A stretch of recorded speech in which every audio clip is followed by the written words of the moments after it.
do.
Candidate for this community and for all of the amazing communities around Morinville, St. Albert.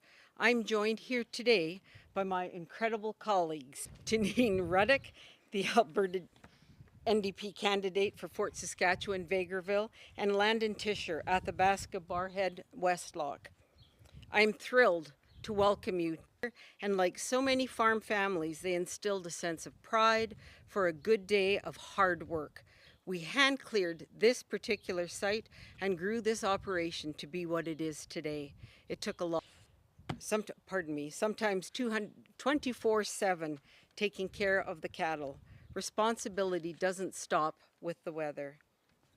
I also used to services are to the fabric of our communities.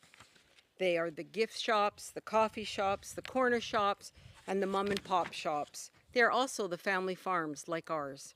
Roughly 1 million Albertans. I have seen firsthand how our community has been impacted by the UCP through failed leadership in healthcare, by cutting education, and by ignoring families struggling within, kept creating jobs, and most of all, kept our economy going.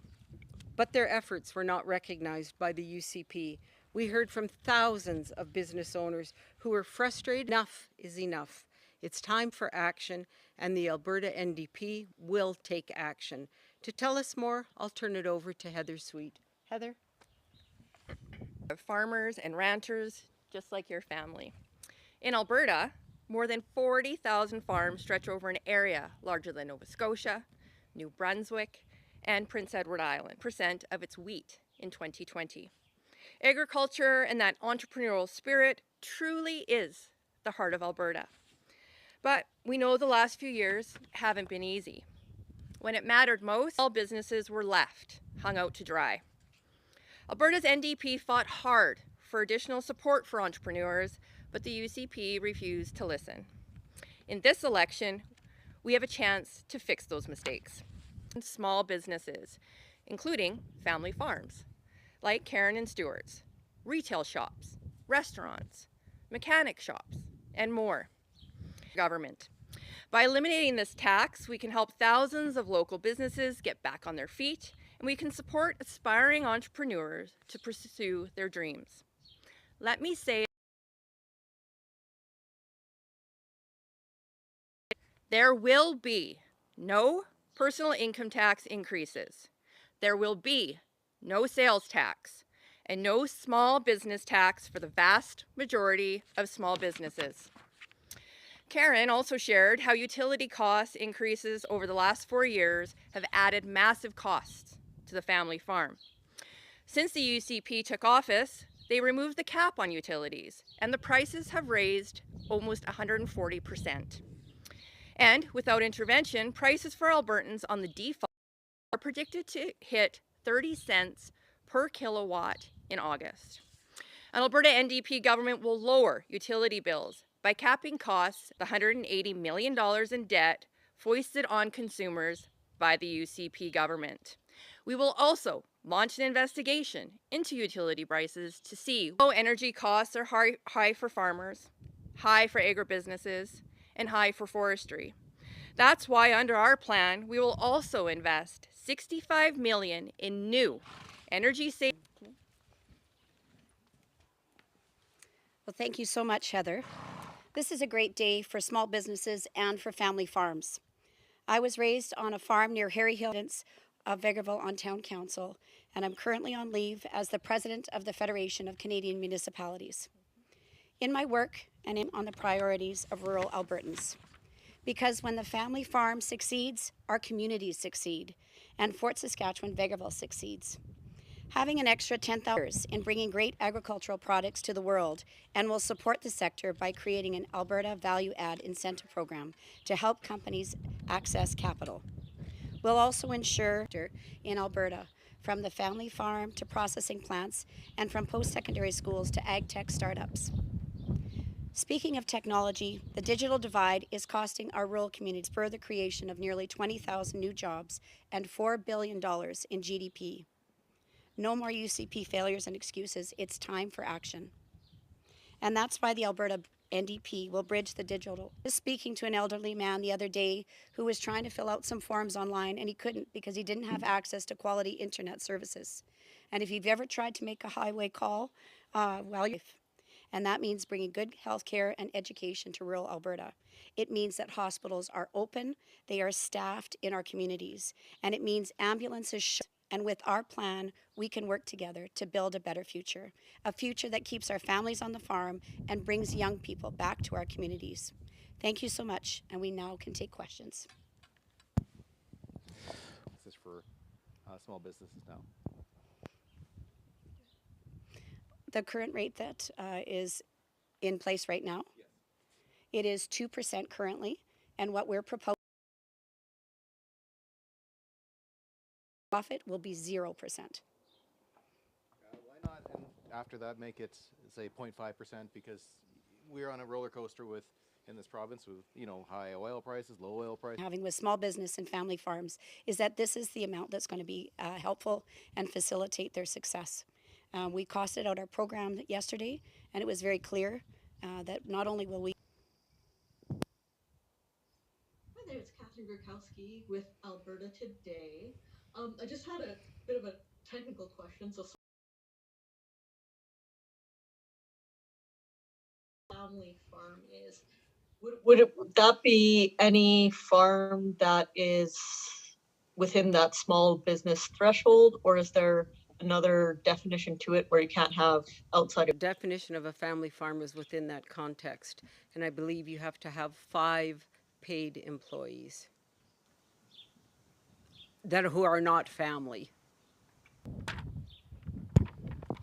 Perfect. We'll go to our next caller. Hi there, it's Audrey with French CBC. I missed, what's the novelty of what you're announcing today? I feel like I don't see what is new. So I think, so that for the first $500,000, family farms will be able to save up to $10,000 on their profit.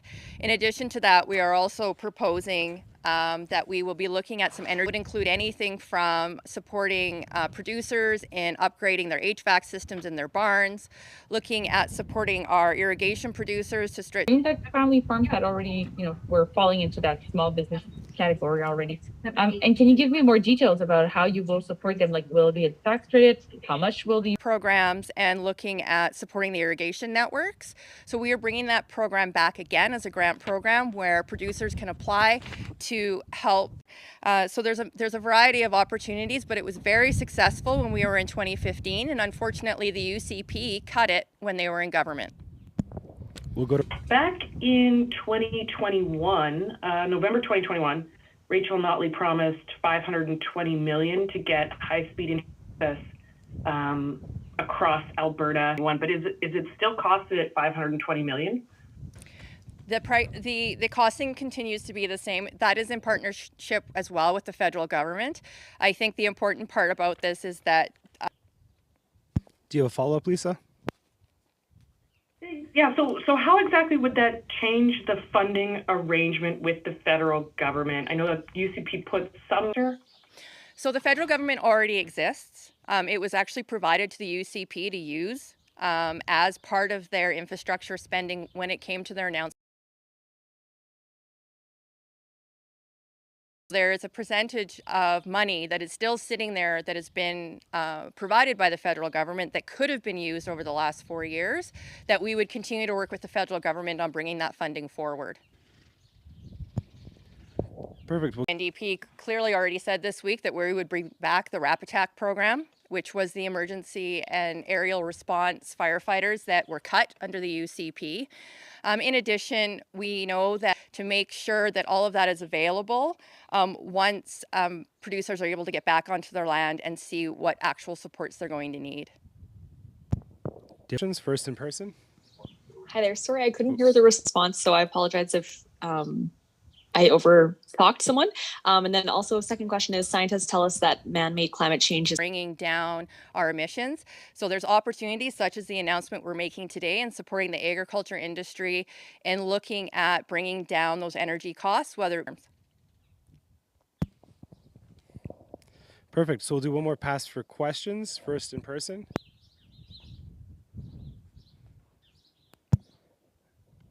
No.